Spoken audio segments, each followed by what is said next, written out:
প্রবেশ করলেন।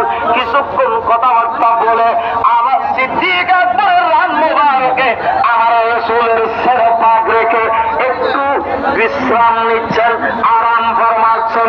এমন অবস্থায় বিষাক্ত সর্প এমন ভাবে বের হতে না পেরে সিদ্দিক আকবরের আঘাতের উপর আঘাত, কামড়ের পর কামড়, এবারে চাই চাই কর অবস্থা।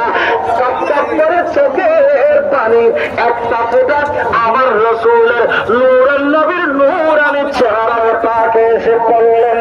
আমার রাসূলের আরামরত অবস্থায় ঘুম ভেঙে গেলেন, নিদ্রা ভেঙে গেলেন।